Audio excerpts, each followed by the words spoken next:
Security Halt podcast. Let's go.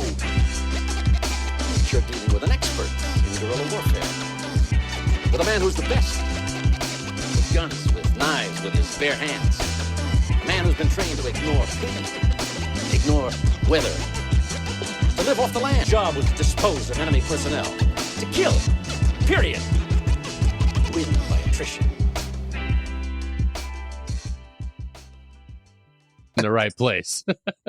You want me to go headphones? That's all I have for headphones. You're good right now, man. I'm not hearing any feedback or anything. So as long as you're comfortable with that, dude, let's kick it off, man. Jason Smith, welcome to Security Halt podcast, man. That's an honor to be here. Thank you so much. Absolutely, dude. Going into the new year, we're just a few, dude. We can literally count down days, and the first thing everybody wants to do as soon as we get into the new year is put that New Year's resolution of getting faster, getting back into the gym, getting fit. And dude, why not start right now? And for our veterans listening, why not start right now by getting involved with an amazing nonprofit, Catch a Lift Fund, man. I found you guys online and I was like, holy shit, I have to have these people on. So Jason, thank you for being here. Absolutely, man. I found this program, funny enough, when I retired. I was going to the VA because, at nobody's fault, we were always told the VA is there to help us. The VA will do everything, right? Yep. But no one ever told me about nonprofits. So I went there because I have PTSD and anxiety, and I was looking for medication, but I found like a 4x6 little black and white flyer, and that changed the trajectory of my post-career tremendously. Yeah. It's the universe working in mysterious ways, God coming into play when we need him most, man. And you're right. When we get out, that first big shiny thing that says they're here to help you is the VA. And it's such a major organization. There are great people working there. There's some not so great people there.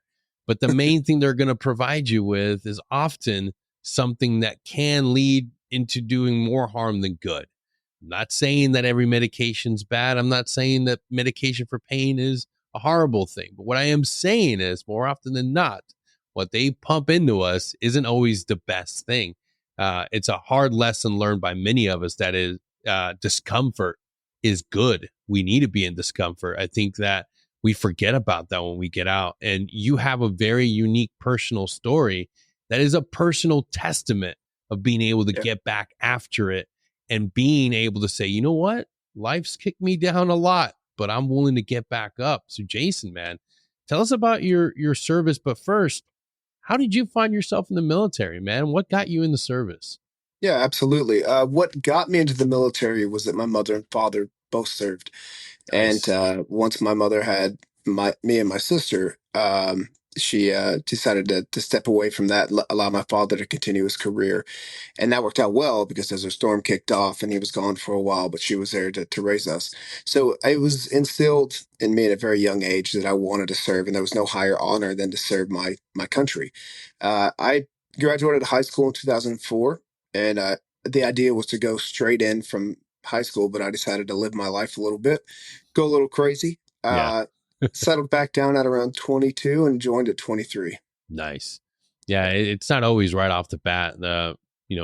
Whether you go into National Guard first and realize you need to go active duty, that's a lot of us. But there's always that little bit of, maybe I'll get crazy, maybe I'll go experience some things. But ultimately, that calling comes in. And what'd you enlist as? I was an infantryman. Oh, nice. Yeah. Where'd you go? I went to Benning for training, obviously, and then I went to Korea for my first duty station, and then I got sent to Washington State, Fort Lewis. Nice. Yeah, that's quite the change going from Korea to Fort Lewis. I'll tell you what really blew my mind was in Korea, it was old Army. Yeah. You were marching everywhere you went. It was doctrine. It was everything. I get to Fort Lewis. I'm like, hey, man, don't walk too close to me. We got to march. I'm like, what do you mean? He's like, get away from me. I'm like, oh, man. So completely laxed stateside, right? But overseas, it's like a machine. Yeah. Dude, it's I had the pleasure of going to Korea, but as a Green Beret, I went there in whenever the Olympics were there. And yeah, you're right, dude. Like the conventional military mindset in Korea is so different. It was absolutely like just insane. I was like, holy shit, did we just transport back to like the 1990s and 80s? Yeah. I don't know if you saw that. My son just came in here. All good, man. Okay. Yeah. That's life, dude. Yeah. Yeah. So you find yourself at Fort Lewis. Did you deploy out of there? I did. Yeah. So my in Korea, I was there from '09 to 10, and then I got to uh, Fort Lewis 10 to 12, and I deployed in 2012 March. Oh, nice, dude. Yeah. Where at? We're RC South near Nice. Panjwai.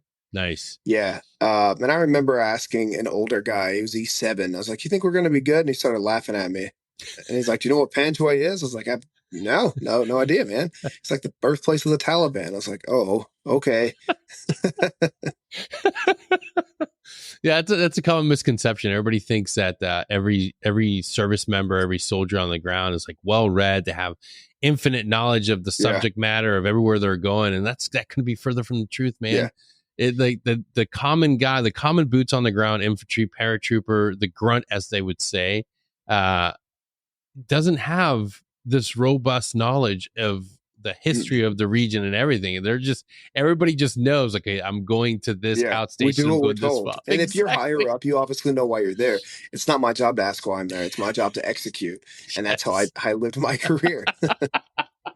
So true. It's like, I remember being a young paratrooper in Iraq. Same thing. It's like, all right, we're going to Iraq. And it's like, Yeah. do you know any provinces? And I'm like, provinces? Dog, I know cities, towns, states. Yeah. Yeah. That's how I felt. And you know what I found too is like the graphics never aligned, right? The graphics we had, I'd look at it and I'd look up and I'd look down. I'm like, this isn't right. None of this makes sense. I am No. due north. There are mountains. Does Yeah, not yeah. show and reflect on this map. Yeah. Yep. Being in on the ground as a conventional infantryman it's an experience, man. It's hard to explain to people because they see the movies and there's so much tech, which when you make it in the soft world, like you have your ATAC, you have all the resources to know everything in the study, but you don't have that as a line infantry guy. No. You have I get pointed to go in a direction and that's where I go. So you make it on the ground. How did that deployment pan out for you guys? What were some of the sticking points you experienced? So it was an 8-month rotation, and you know, I anticipated something entirely different. I thought I was going over there to uh protect locals and fight farmers. Yeah. That couldn't be further from the truth. I didn't respect my enemy until it was too late. And I had to come to a realization that we serve every 8 months. We do 8 months on, 14 months off. Yeah. And they do 12 months year round, 365, right? And once you grasp that concept, you understand that this is in fact a dangerous enemy. Yeah. So one of our first movements, we actually lost a soldier, and that was the only casualty. But halfway through the 8 month, I stepped on an IED, 15-pound explosive while doing a BDA, and that was just insane. That's I was trained as a Valen. I did Valen over there. Mm-hmm. I was the head Valen guy, and I was trained to find things, find the dimensions, call EOD, and one just eluded me, and it just really, it was pretty wild. Yeah, like absolutely life-changing moment from that point on. But you were here with us, and that obviously speaks volumes to the guys that you served with, everybody that was able to react and do their job. Yes. And get you back to the rear. And experiencing something as catastrophic as that sort of injury, how did you start moving forward? What was the recovery like? And give us that understanding of what it was like waking up that next day and it's like immediately life has changed. Well, I was coherent the whole time. So I remember stepping on it. I remember what happened. I remember doing a backflip, landing on my chest, and then my saw gunner and my squad leader bound up to me, and they applied the tourniquets and they took me to try and run IVs. And every appendage was messed up, my arms, my hands, and the only way you can do it is like a fast one right there through the chest. Yep. That broke. No. I was given a fentanyl lollipop, and the medic said some choice words. I was like, "Oh, this is it." Yeah.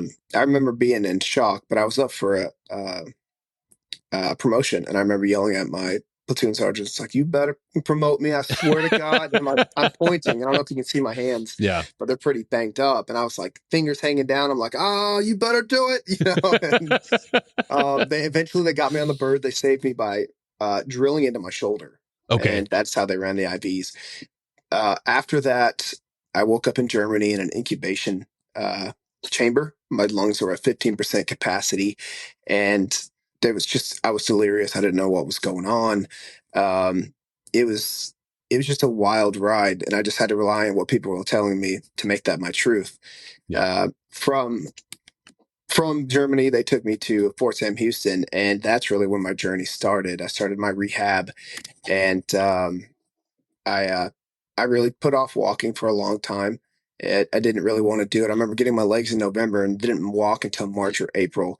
My thought process was, I want to be who I used to be, and Oh, I couldn't be that, right? But I yeah. also couldn't grow as a person without letting go of who I was and focus on who I can be. So it took a while to figure that out.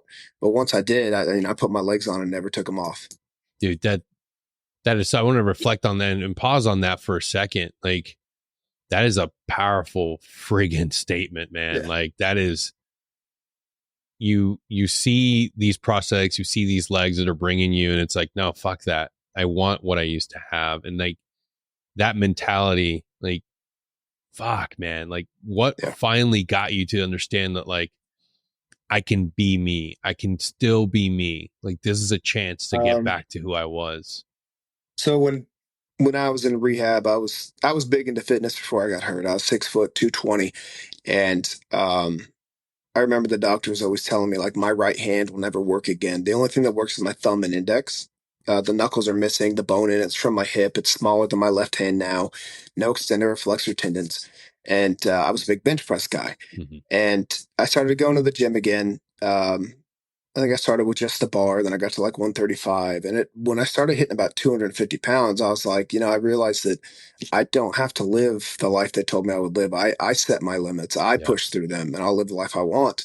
And I mean, now, man, I push over 430 pounds, Fuck. and that's, but I've never stopped, right? Yeah. And as you know, man, we have to find our healthy de-stressors, Yes. or it gets dark very quickly. And for me, luckily, it was the gym. Dude, and anybody that's been injured knows that feeling of wanting to just settle for what you have and just seek comfort. Yes. Like, how did you navigate? You obviously must have been on regiment for painkillers to keep you in comfort. I mean, there's so many surgeries are involved. I've been blessed to meet a lot of guys that have had similar journeys, and they'll tell you, man, like, that drip gets really addictive. Those pills Yeah. it gets easier and easier. How did you navigate that path of saying, like, hey, like, this feels good, but I might need to taper off this? So when I got hurt, they first put me on, I think it was fentanyl. Then they put me on morphine. Then they put me on oxy Oof. with Percocet. Fuck. And I was a shell of my former self. I was rude and mean to people. And at around that same time, before I started walking, probably a month prior, I decided enough is enough. I took myself off medication, not in the smartest way. I Yeah. think I was at 120 milligrams of oxy a day. Fuck. And the first day went to 80. And then I was like, nah, I'm okay. Next day I went to 40. I'm like, I'm all right. Then I'll do half a pill. And at that point, my shoulder blades were ripping out of my back. I was Oh, crying for no reason.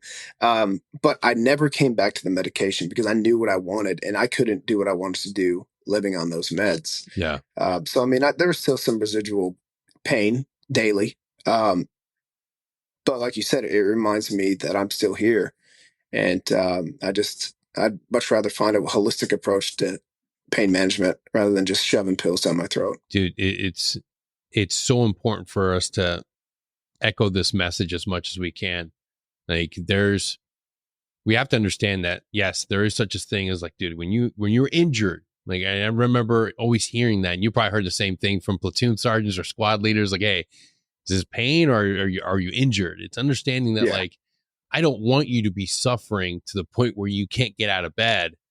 And, like, that's not the message we want to say, but Yeah. could you could you maybe take Tylenol instead of a super strong addictive substance? Can you learn how to do yoga? Can you learn how to do, functional movement in order to help this inflammation? Because that's the thing that we don't understand. Sometimes the pain will increase when we start doing these workouts and start doing gentle movement, but eventually it actually helps. And then finding Yeah. things like different modalities like mindfulness and meditation and yoga, these things can be powerful allies in helping combat pain.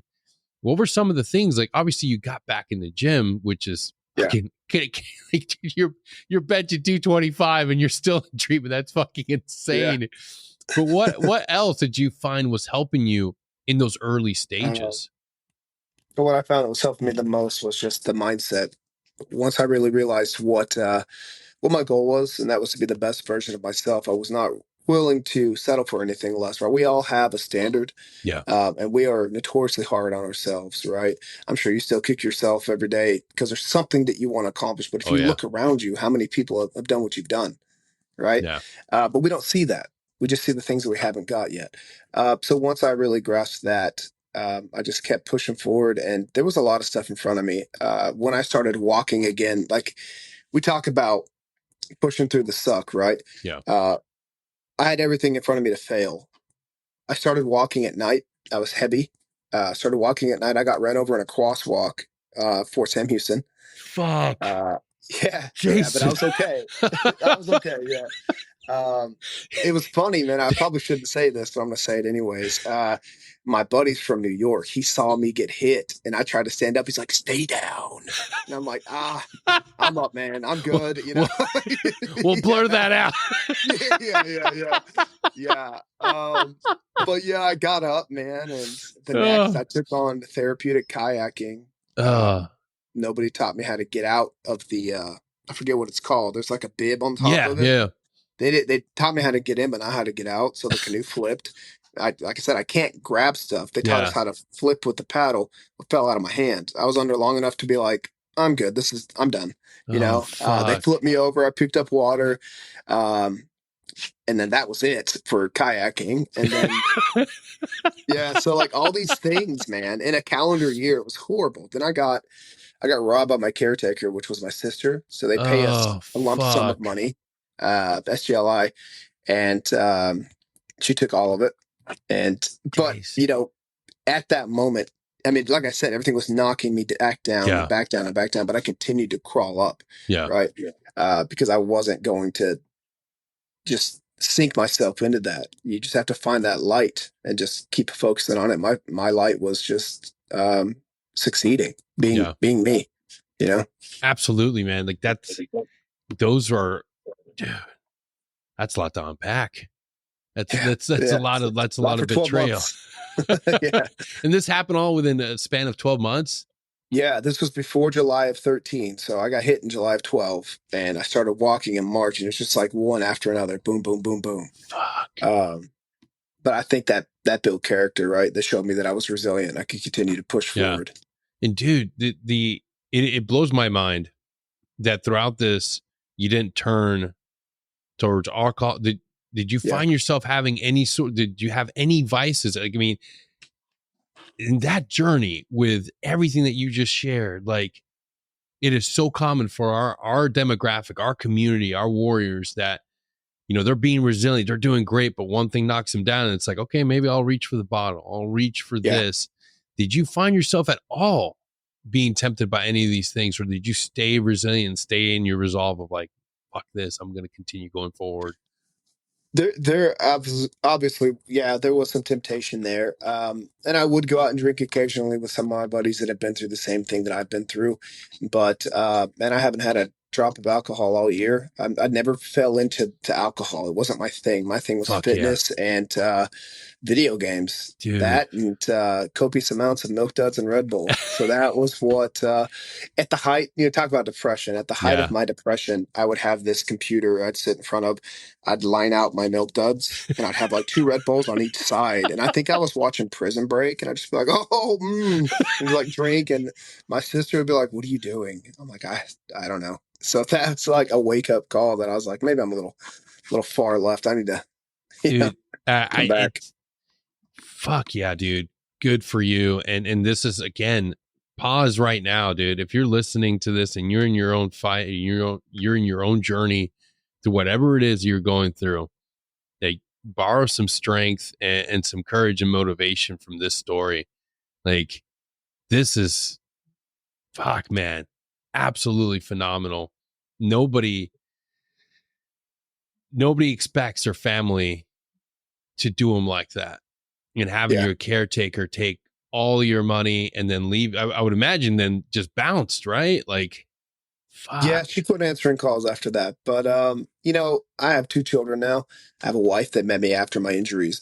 And that money is just a number, and it's a small price to pay Yeah. to see the true character of somebody. And I'm very blessed that I don't have to explain to my children why their aunt can't come over anymore, right? She didn't Yeah. build a bond with them because they weren't born at that time. Yeah. So 10 years down the road, it's actually one of the best things that ever happened to me. Absolutely. And being able to continue moving forward. Yeah. Um, what was it like? Because were you immediately going through the med board process at this point, or were you trying to continue and stay serving? I wanted to stay in. My dream was to be a drill sergeant, and I was like double amputee drill sergeant. That'd be That'll light badass. a fire. Yeah, I had visions of throwing my leg at privates that wanted to give up. But then they were talking like S shops and stuff, and I'm just a Oh, firm believer that once you've hit a certain high, right, you can't just go in there and key away nope. at a computer. It's not the same. The passion, the drive is not there. Now you're just going to work for a paycheck, and um, they broke it down of what I would get paid if I stayed in versus what I got paid if I got out. And just because I couldn't do drill sergeant, I decided to take the Yeah. retirement. Yeah.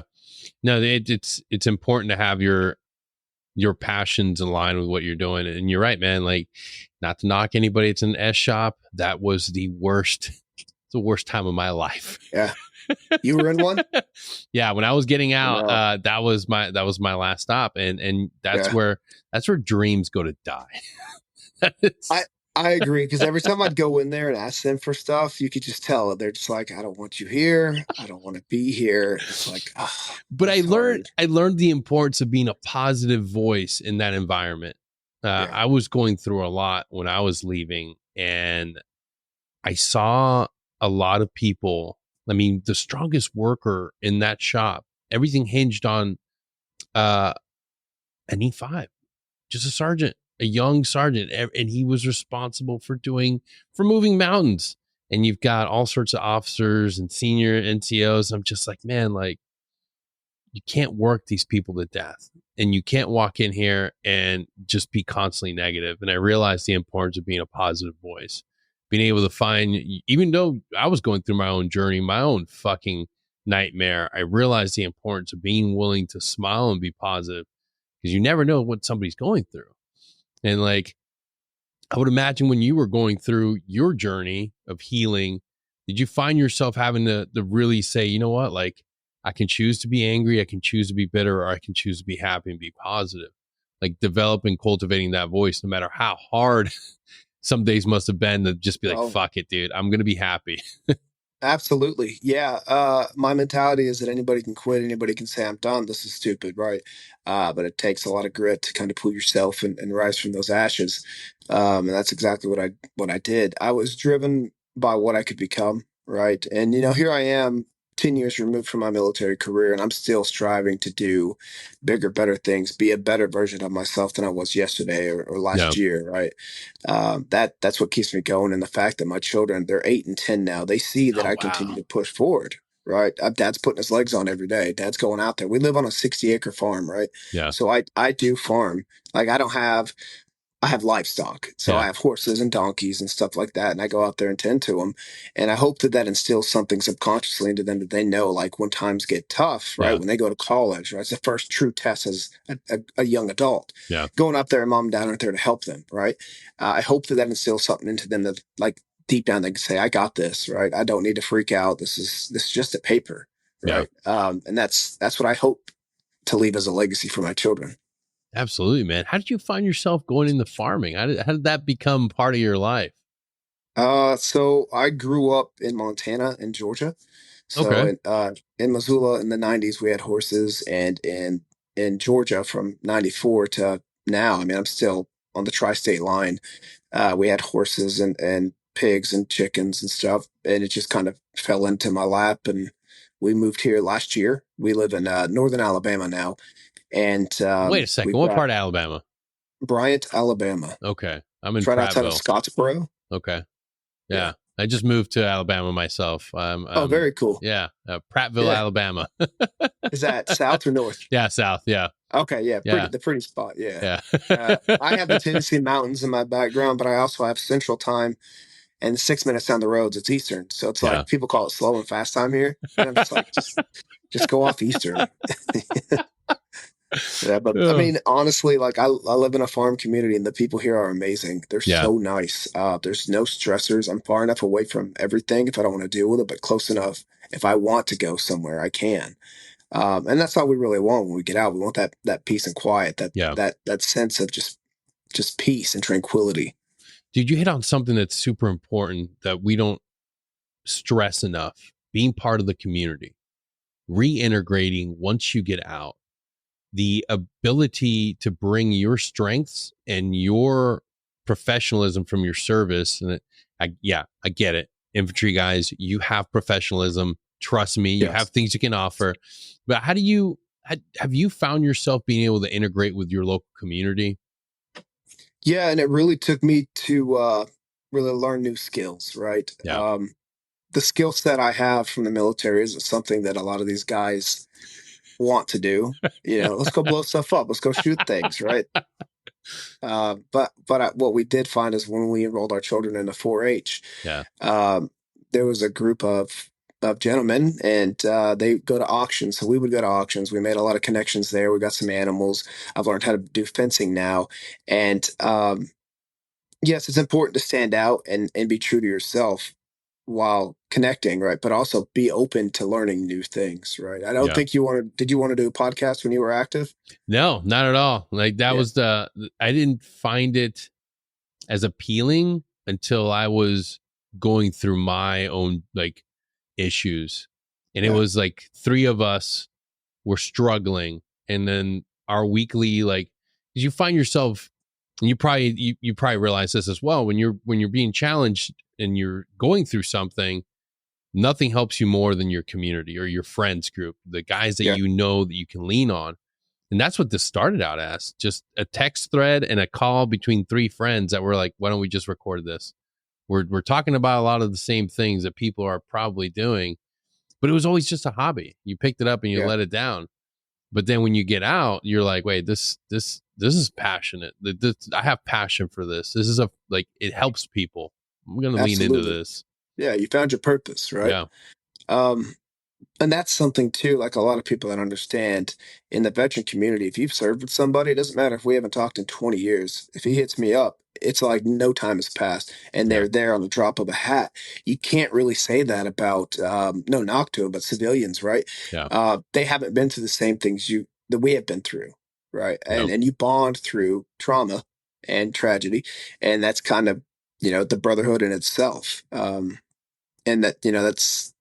that's something I noticed. My wife went through something this year, and the number of people that said they were her friends that dropped off because Mm, she no longer provided a purpose for them. yep. Um, it was eye opening, right? But I can call the guys I served with in Korea 15 years ago, and they're like, "Oh man, how you been? What's up? We need to get together. Let's do it, man." I'm like, it's crazy. Yep. It's so true, man. I've experienced it myself. But I feel that if you bring enough civilian friends into that mixed inner circle, Yes. you can help bridge that understanding of like, if you're close enough for us to talk and text and meet up to do things together, especially hard things, meeting up and doing things that are hard, like doing a run, doing a hike, things that really challenge you, that Oh yeah. helps build that bond within the community.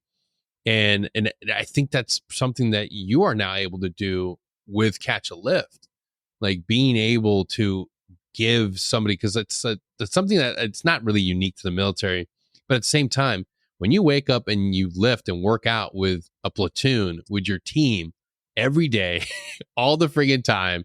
And especially on deployment, when it's like that's the only thing you can do for fun, like that becomes a Yeah, part of your core, like central absolutely. self, man. And being able to share that with other people, like doing something difficult together, that's fucking amazing. How is Yeah. being able to like coach, and do you find yourself re-energized when you're able to introduce somebody into fitness? Absolutely, yeah. So we talked about purpose momentarily. It's about how you found yours, and that was what happened when I found Catch and Lift. Um, Catch and Lift is a community of like-minded veterans that want to be the best versions of themselves, right? And as coaching, I'm an adaptive coach. So anybody that comes in with missing appendages, knee damage, back damage, I teach them how to continually push their body and still activate the muscle groups that they think they can't hit anymore. Mm, And what is so impactful is one, I've seen a lot of growth in myself since I've been in the program. But two, the growth I've seen from others that drives and motivates me to continue to push on and help my brothers and sisters through recovery post career.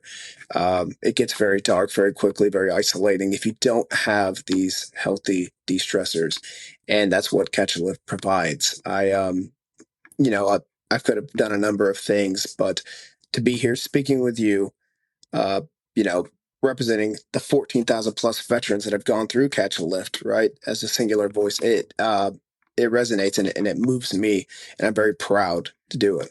yeah, man. So tell us, how does Catch a Live Fun work? How do people get involved, and where are you guys at? Yeah, so we are based in Baltimore, but we are everywhere. We all work remotely. And what happens is the veteran applies, right? And then they get put into an 8 week one-on-one coaches program. So every veteran that joins actually has a veteran coach. Every coach Nice. served, and they have a rating. It's 50 or higher to be approved, and you had to have deployed. We have a big thing about helping the deployed veterans, Hmm. it's very hard to fight back when you feel like you've lost something, right? Yeah. And we strive to bring that back to them. But after the 8 week the wellness groups, what we call them, then you get sent out with either a gym membership or a grant for gym equipment in home. So whatever best suits your needs. If you're more of a homebody and you feel more protected in your house, we facilitate that through gym equipment. Or if you'd like to be part of a community in a gym or a CrossFit gym, we facilitate that as well. Yeah. I, Yeah, I I've done both, and I got to tell you, man. For a long time, I was all about the home gym. Yeah, yeah, it seemed convenient, it was easy. But now that I'm back into a local gym, I I can't tell you how much I prefer it a lot more now. Like it's being able to connect, even as little as the head nod from the regulars. yeah, yeah. You know, and for me, like I'm not a CrossFit guy. I just have too many missing things when I try and do any moves. Like some things fly out of my hands. But I will boast that community up. There is Yeah, not a more positive and supportive community than the yeah, CrossFit gym. But like at your local gym of meatheads, they're just like, yo, what's up, buddy? They give you the thumb, exactly. the daps, and it's like, yeah, you like that too. But then, you're over here sucking, trying to do this CrossFit, and everyone's like, you got this, bro. They're all screaming at you, and you're like, I think I do, Yeah. Yeah, And dude. then they're all hugging each other. It's like, man, that's crazy. Dude, it's like being back in an infantry platoon, man. It is Yeah. so it's the thing that we all need. We don't, and if you're listening and you haven't been back into the gym, or your fitness journey has been on a pause for a while, be willing to pick back up, man. There's nothing wrong with picking it back up. It's human nature to want to start something and instantly see the progress right off the bat, Oh, yeah. but it doesn't work that way. Yeah. You No. just have to fall in love with the process. Just fall in Yes. love with waking up early and going to the gym. Just waking up early and going for a run. Like, and man, I gotta tell you, I hated running in the military. I hated it. And then Yeah. when I went through and had my surgeries on both of my feet, I couldn't do it anymore. I couldn't run. I couldn't do what I ultimately hated doing. And I was like, fuck, like I kind of miss this. I kind of Yeah. miss this fucking discomfort. And let me tell you, there's millions of us out there that have this love-hate relationship with running. And I'm telling you right now, just start a walk, just start riding your bike, doing something that you absolutely hate. Go for the thing you don't like. And the reason why I say that is you'll fall in love with it. I promise you. Yeah. Fucking hated running. I hated rowing. And my favorite thing to do now is my row machine workouts at home and doing my runs. Like, I'm not going to be an ultra fucking marathoner, but I'm able to do something that I used to hate, but now I've learned to love. And I still get to do my meathead workouts because I've got a great personal coach. Shameless plug. If you're looking for a coach, Terry Wilson, you'll see the link in the episode description. That's my coach. That's my Green Beret coach. Oddly enough, he was my company sergeant major when I was a warrant officer. So that's Oh, wow. that's a cool Full connection. circle. Yeah. It's man, because I found myself in that slump that we all find ourselves in. Like, fuck, man, I need to get back. But I realized and this is why, again, this is why Catch and Live Fun is so important. Guys, check it out. You never did anything by yourself in the military. Very rarely did you do anything by yourself. You always had a teammate. You always had a team member with you. You always had a platoon or squad. Be willing to get back into your fitness journey with somebody that can help you, that can be there for you. You're Mr. Miyagi, your sidekick. That's why I got a personal trainer. And I'm telling you, it's the greatest choice I ever did. Yes, I have a personal connection. We serve together. But at the end of the day, it's having somebody that's just a little bit above you in that fitness realm that can recommend the things to do. That's a great part about it. Like, you can read all the books, you can read and develop your own plan. But let me tell you, it's a lot harder trying to do it by yourself versus have somebody in your ring, like having your own veteran mentor through Catch and Live Fun. Yeah. Bro. Like, and that's just like the tip of the iceberg, honestly. Yeah. I said it earlier, we've helped over 14,000 veterans. The fitness is great, but also we have an internal social media that only the veterans of Catch and Lift can get on. It's very similar to Facebook was back in the day, or MySpace. And it's just being in a group again, right? Being with veterans that have been through something very similar but extremely different. Yep. It'll change. If I saw you, just for instance, if I saw you in a bar, right, and the off chance I was in a bar and I knew you were a veteran, I would immediately connect with you. I would not connect with the 18 people that have never been through what we've been through between you and I, right? Their bad week is a flat tire. My bad week is picking up my buddy from the battlefield. Yeah. And that's what this Catch a Lift provides, right? It provides you purpose. It provides you community again. Yeah. The war, we pulled out, right? The war in Afghanistan is over, but the need is still great. As you know, as we get older, I'm 40 now. As we get older, there's other things that are starting to rear their ugly head, like arthritis and other things we didn't know we had. TBI is more prevalent now. Like, I see it now. Bro, TBI is the signature injury of the GWAT era. I say it all the time. I'll echo it again for this episode. We'll start a tracker next episode. I'll put a tracker on how many times I've said this. But I live this. I not only advocate for this on this podcast, a lot of the other podcasts that I work with and produce, it's centric to the veteran issues. And you're right, man. Things are going to continue to show up. Arthritis, that is a big one. But really bad. It's understanding that, like, dude, these things don't have to rule your life. Discomfort and pain are things that eventually dissipate. Right? If you have problems, and here's a great thing that I always go back to mindfulness and what it's done for me is mindfulness has been proven to help reduce your pain. It's very, very difficult to be disciplined in it, but once you figure it out, I am telling you, it will change your life. And be willing to do everything you can to mitigate that pain without going towards the addictive substances that can ruin your life and derail you. And fitness is one of those things. I know it. The moment you get your body moving again, that inflammation, that pain will go down. Yeah. It's the older generation of workers too that'll even say the moment they retire from their corporate job or what they do and they slow down, that's when they fall apart. You have to keep moving. And we're very proud that even after Afghanistan, right? Yep. We put 800 veterans through our program this year alone. 800, right? There's still so many more out there that need help, so if you're out here and you're listening and you're looking for a family and a community that understands ups and downs, and Catch a Lift is for you. Absolutely, brother. And if we want to sign up today, where do we go? Catchaliftfund.org. Absolutely. There it is, folks. And if we're going to find you on social media, what are your handles? Catch a Lift Fun on Instagram.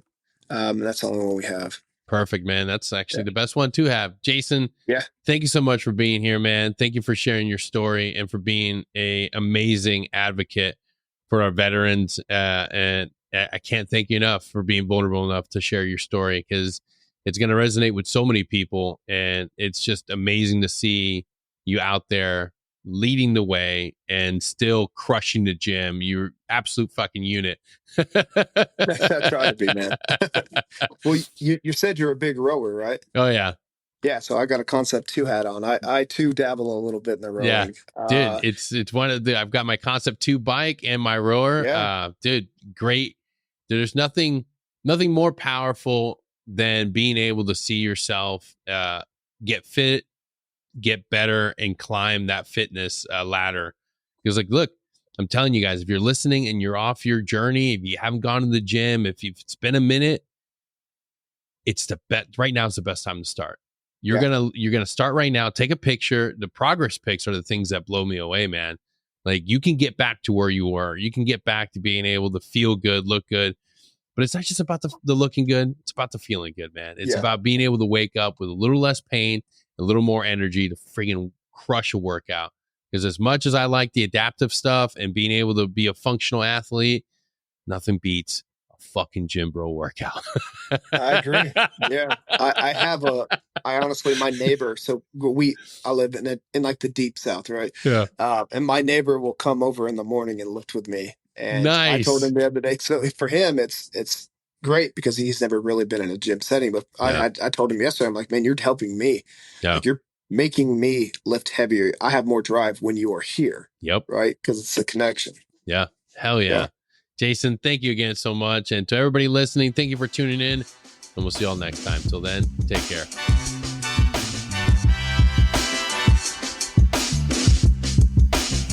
If you like what we're doing and you're enjoying the show, don't forget to share us, like us, subscribe.